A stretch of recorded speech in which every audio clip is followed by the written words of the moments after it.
I'm thinking, wow, that's a whole lot more information than I really needed. And by this point, I picked up that Casey likes to tell stories. We sort of all pick up that Casey had a little problem with exaggeration. So that was one thing that struck me. The other thing that struck me is this whole story that Cindy and Casey are best friends. I can tell you, and will testify to the fact that Casey sat at our table over those months when Jesse wasn't there to talk to me and repeatedly said, I don't want to turn out like my mother. I don't want to be around my mother. I want out of that house. She hated her father for the whole gambling thing, and she even tried to get Jesse to move into a house before they got married.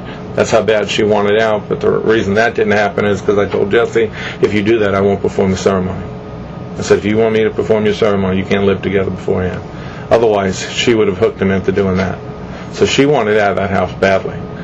She didn't like her mother, didn't like her father. Now, that may have changed in 2 years, but that was pretty adamant then.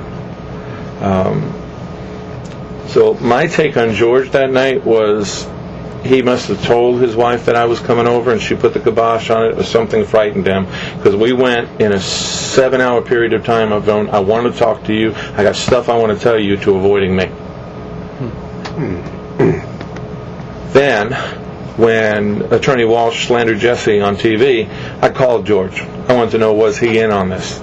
Left a message. I said, George, I'm a little ticked right now, please call me back.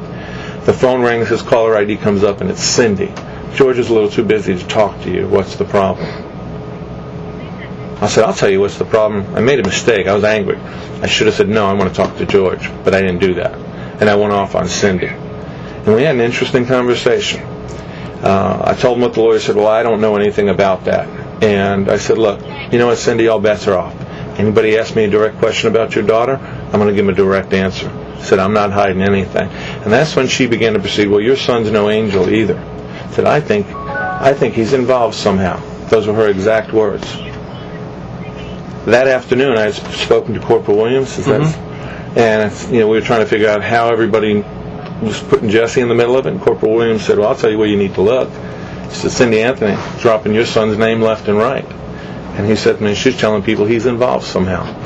So when Cindy repeated me word for word what Corporal Williams said, I said, you know what, Cindy? I was talking to somebody in the sheriff's office this afternoon, and they told me you would say that, word for word. And so I said, you know what, Cindy, here's what I don't understand. You're talking how special your daughter is? I said, she ripped Jesse off for $250. He paid a phone bill for her, and she gave Jesse a bad check. Her response was, well, she only did it once. Saying, well, I guess it's okay, it was only once. And then I said, but you know what, Cindy, here's even worse. You knew Jesse was not the father of that baby. And the reason I know that is because George told me so. When the DNA evidence came in, he admitted that you both knew the math didn't work. I said, so you were going to allow him to take the fall for a baby that wasn't his? I said, and even that, he was still going to marry your daughter and raise Kaylee as his own. And her exact words were, well, nobody put a gun to his head. And I went, you know what, Cindy?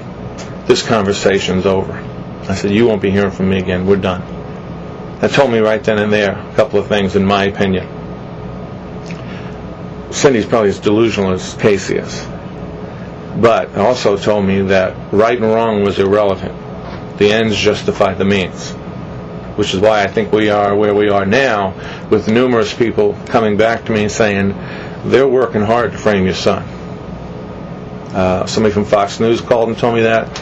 All of Padilla's people have called me up and said, you better get on the move here. They are actively trying to frame your son. When was your last conversation with any of the Anthony family? Was it that one with Cindy? No, actually I've been talking to Lee. Remember I mentioned to you that. I had offered Lee somebody to talk to. Now he'd been using Jesse as somebody to talk to because he was frustrated. So then he started talking to myself, and after a couple of conversations, I told Jesse, I said, Jesse, I got a bad feeling we're being played. He said, do you think that Lee's playing all ends from the middle?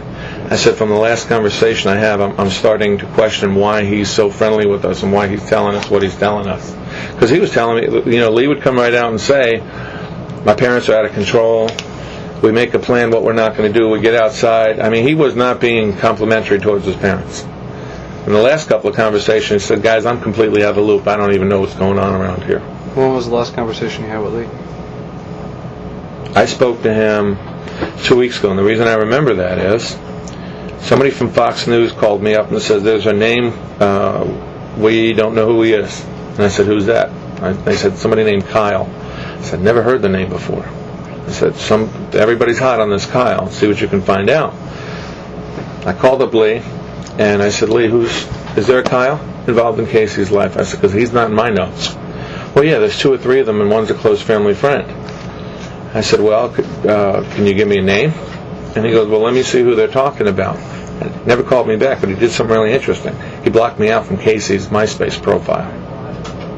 Up till that afternoon, I had access to all her comments, which I've been saving and adding to my notes, had access to all her friends. That afternoon, asking him about this Kyle, I'm suddenly blocked. I can't get back into her profile. That was the last time I spoke to Lee. Now was the last time you spoke to anyone in the Anthony family? Yes. Now, the last time I communicated with Lee was by text message. And it was just something I felt led to do. He had gone to do the Trenton Ducket Vigil. And I just... That was the night that Casey was coming home, wasn't it? Right, I think so. And I sent him a text message and said, look, for what it's worth, I said, I'm proud of the way you've handled yourself. I said, and I think you're a good young man. Just keep doing what you're doing. His message back, and I still have it, was he said, you don't know how much that means to me. I don't think his father tells him stuff like that. And, I don't, again, my opinion, I think Lee's a good kid. I think he's in a lousy family.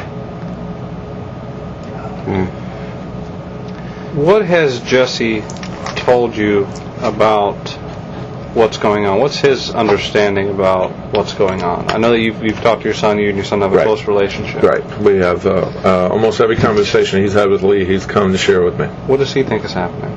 In the case? Well, as far as what does he perceive the family's doing? What's his take on this whole thing? What has he told you? The take is, and we both are in agreement, that something changed. Well, first of all, we know Cindy's not all that. I'm sorry, forgive me for saying that.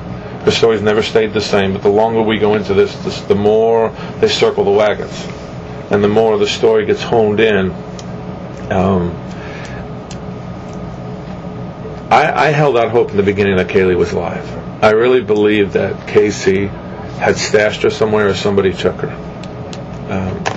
And the reason for that is, and I don't know what your spiritual beliefs are, but I can tell you when it was because I still have my notes. On Friday, July 25th at 2:25 p.m., I was praying with somebody on the phone, and I had what's called an open vision. And here's what an open vision is in Christian faith. I could be sitting here looking at you, but I wouldn't be seeing you.